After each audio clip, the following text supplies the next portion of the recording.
आज जो कहानी प्रस्तुत करने जा रहा हूँ उसका शीर्षक है सुखी जीवन की कहानी। भृत्य सोहनलाल आज अपनी 40 वर्ष की सास की सेवा के बाद सेवानिवृत्त हुए थे। सभी ने उन्हें भावभीनी विदाई दी थी तथा उनके कार्य व्यवहार की प्रशंसा की थी। जब वह अपने घर आए तो परिवारजनों ने भी उनका अच्छा स्वागत किया। सोहनलाल जी का भरा पूरा परिवार था। मकान भी काफ़ी बड़ा था। दोनों लड़के राहुल और रोहित अच्छी नौकरी कर रहे थे। एक बहू का ब्यूटी पार्लर था तथा दूसरी बहू सरकारी स्कूल में शिक्षक थी। वे अपना रिटायरमेंट से खुश थे। आगे का जीवन समाज सेवा में गुजारना चाहते थे। सोहनलाल जी जब 47 वर्ष पूर्व इस शहर में आए थे तब उनकी उम्र महज 15 साल की थी, लेकिन देखने में 18 वर्ष से कम नहीं लगते थे।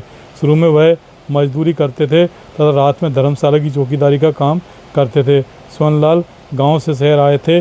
गांव में उनका परिवार मजदूरी करके अपना पेट भरता था। मजदूरी भी कम मिलती थी। यह सोचकर वह गांव के एक विद्यार्थी राम नरेश, जो शहर में कमरा किराए से लेकर 10वीं में पढ़ रहा था, के साथ शहर आ गए थे। 2 दिन वे उसके कमरे में रहे। वहीं से मजदूरी करने पर गए। फिर सामने की धर्मशाला को ही अपना निवास बना लिया। दिन में मजदूरी भी जारी रखी। सोहनलाल खूब मेहनती थे। शाम को 6 बजे से 8 बजे तक एक हेयर कटिंग सैलून पर दाढ़ी कटिंग बनाने का काम करते। उससे अपने दोनों वक्त के भोजन की लकड़ी किए। उनके पिताजी लकवे की बीमारी से पीड़ित हैं। उनकी घर जाकर दाढ़ी कटिंग बनाओगे क्या? जो पैसे वो दें वे सब तुम रख लेना। सोहनलाल सहज में ही तैयार हो गए। सोहनलाल जी के सहज सरल व्यवहार से गुप्ता जी बड़े प्रभावित हुए। सोहनलाल जी ने दाढ़ी कटिंग के बाद गुप्ता जी के पिताजी की अच्छी मालिश भी की। ऐसा करते करते उन्हें 2 वर्ष हो गए थे। अब सोहनलाल जी की उम्र 18 साल होने वाली थी। एक दिन गुप्ता जी ने सोहनलाल जी से पूछा, कहाँ तक पढ़े लिखे हो? तो उन्होंने कहा 5वीं पास हूँ। गुप्ता जी बोले, ठीक है, कल अपनी 5वीं की अंक सूची लेकर ऑफिस आ जाना। सोहनलाल जी दूसरे दिन ऑफिस पहुँचे तो पता चला कि गुप्ता जी ने उन्हें कंटिजेंसी पर चपरासी पद पर नियुक्ति दे दी है। सुनकर सोहनलाल बहुत प्रसन्न हुए। अब वे मजदूरी के बजाय ऑफिस में काम करने लगे थे। ज़रूरत पड़ने पर गुप्ता जी के घर का काम भी करते थे। गुप्ता जी के पिताजी को सोहनलाल जी की मालिश से बड़ा आराम मिलता था। सोहनलाल जी ने सबके देखा देखी एक सरकारी भूखंड पर अतिक्रमण कर एक झोपड़ी नुमा मकान बनवा लिया और उसमें रहने लगे। गांव में जब माता पिता और भाई का जीवन यापन कठिन हो गया तो वे भी गांव छोड़कर सोहनलाल के घर में हमेशा के लिए रहने आ गए।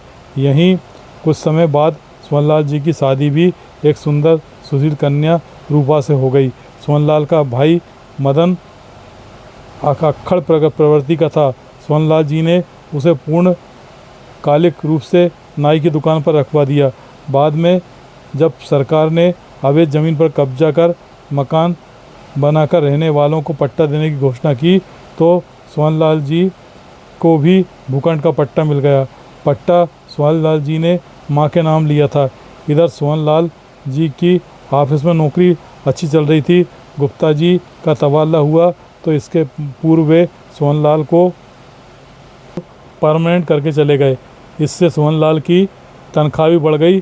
सोहनलाल जी ने कई बार अपने भाई शंकर से ऑफिस में चपरासी की नौकरी करने का आग्रह किया, पर उसने कहा, मुझे नहीं करना चपरासी की नौकरी, मैं तो आज़ाद रहना चाहता हूँ। समय ने करवट बदली। शंकर की शादी हो गई थी। आए दिन देवरानी जेठानी में झगड़ा होने लगा। घर में जीना दुश्वार हो गया। एक दिन सोहनलाल जी की माँ ने सोहनलाल जी से कहा, मेरा घर छोड़कर कहीं और चले जाओ। तो सोहनलाल ने कहा, ये मकान तो मेरा है। तो शंकर बोल पड़ा, मकान तो माँ का है।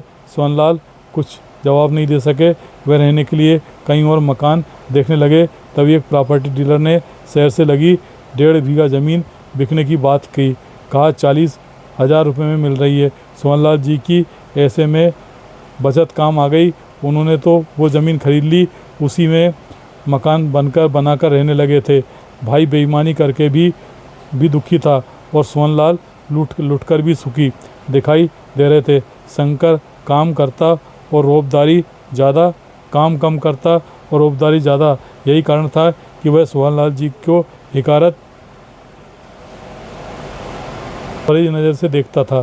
शंकर की सोहबत भी बुरी थी, शंकर की सोहबत भी बुरी थी। ऐसे लोगों के साथ वो भी शराब पीने लगा था। फिर वो वसूली के काम में रंगदारी करने लगा, जिसमें उसे अच्छे पैसे मिल जाते थे। फिर वह होटल में खाना खाता और खूब शराब पीता है। एक रात वो शराब के नशे में चूर घर की तरफ आ रहा था तो कुछ अज्ञात बदमाशों ने उस पर हमला कर दिया और उसके हाथ पैर तोड़कर चले गए। तब सोहनलाल जी ने ही उसका इलाज कराया। शंकर 6 महीने तक बिस्तर पर पड़ा रहा। शंकर की पत्नी और माँ मजदूरी करके घर चलाने लगी थी। सोहनलाल इसके बाद भी उनकी मदद कर देते थे। आखिर एक दिन हार्ट अटैक से शंकर का दुखद निधन हो गया। घर में अब शंकर की पत्नी, 2 छोटे बच्चे और माँ रह गई थी। दोनों देवरानी जिठानी में इतना मनमुटाव था कि उनका साथ रहना संभव नहीं था। सोहनलाल जी की 1.5 बीघा ज़मीन अब करोड़ों की हो गई थी। पूरी ज़मीन हाईवे के फ्रंट में आ गई थी, जिस पर उन्होंने मार्केट बनवा दिया था। लाखों रुपए का किराया आने लगा था। फिर भी सोहनलाल जी को अपनी चपरासी की नौकरी से लगाव रहा, क्योंकि वही तो उसकी उन्नति का आधार थी। अब तो उनके दोनों बेटे और बहू भी खूब रुपया कमाने लगे थे। यही कारण था कि वे आज अपनी सेवानिवृत्ति पर बहुत खुश नज़र आ रहे थे।